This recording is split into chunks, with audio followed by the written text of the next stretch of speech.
শুনতে পাচ্ছি যে নতুন অ্যাকোরিয়াম নিয়েছি, কিন্তু সব মাছ মারা যাচ্ছে। কেন? এই কোনো প্রশ্নের উত্তর আছে?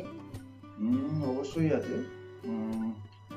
অ্যাকোরিয়াম নেওয়ার আগে অ্যাকোরিয়ামের সম্বন্ধে কিছু সম্যক ধারণা থাকা প্রয়োজন। নইলে পরে এই সমস্যা চলতেই থাকবে এবং আমরা প্রতিদিনই কম বেশি এই সমস্যার সম্মুখীন হই। আমাদের কাছে খবর আসে, আমরা যতটা পারি সলিউশনও করে দিই। সমস্যাটা প্রথম থেকেই বলি। যদি শুরু থেকে বলা যায় তাহলে হচ্ছে, প্রথমে আমাদের উচিত আমরা কি ধরনের মাছ রাখবো আগে সেটা সিলেকশন করা। কারণ মাছের ওপর ডিপেন্ড করবে আপনি কত বড় অ্যাকোরিয়াম বা কত ছোট অ্যাকোরিয়াম নেবেন। আমরা করি উল্টো, অ্যাকোরিয়ামের সব জেগেছে, আমরা স্টোরে গেলাম, আমার জায়গা কতটুকু আছে সেই অনুযায়ী, ঘরের যতটুকু স্পেস সেই অনুযায়ী একটা অ্যাকোরিয়ামের জার কিনে নিলাম। নিয়ে এবার স্টোর কিপার আমাকে ঠিক করে দেবে যে কোন মাছটা আমি অ্যাকোরিয়ামে রাখবো। বেসিক্যালি গোল্ডফিশ, কই কার্প এই জাতীয় মাছ দিয়ে আমরা আমাদের এই অ্যাকোরিয়াম হবি শুরু করি।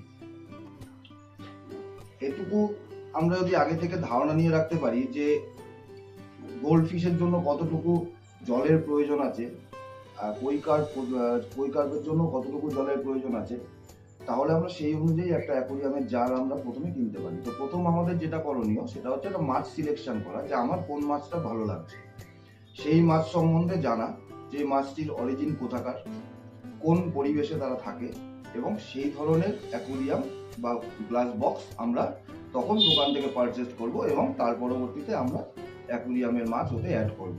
তাহলে পরে আমাদের এই সমস্যা থেকে খানিকটা আমরা বিরত থাকতে পারবো।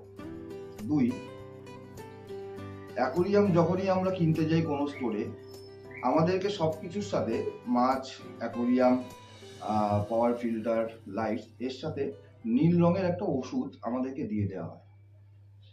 এবং এই নীল রঙের ওষুধ যদি কেউ প্রশ্ন করে তাহলে সেই ম্যান টু ম্যান ভ্যারি করে, কোশ্চেনের উত্তরও তেমন তেমন ঘুরতে থাকে, পাল্টাতে থাকে। কাউকে বলে এটা সমুদ্রের জলের মতো নীল রং জল হয়ে যাবে, দেখতে খুব সুন্দর লাগবে। কাউকে বলা হয় জল খুব পরিষ্কার হয়ে যাবে।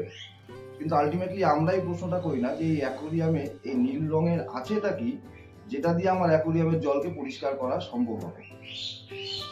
ওটা যদি একটু আমরা পড়াশোনা করি বা একটু যদি ওই কৌটোর গায়ে কি লেখা আছে সেটা দেখি, তাহলে দেখতে পারবো ওটা অ্যান্টি ইচ মেডিসিন।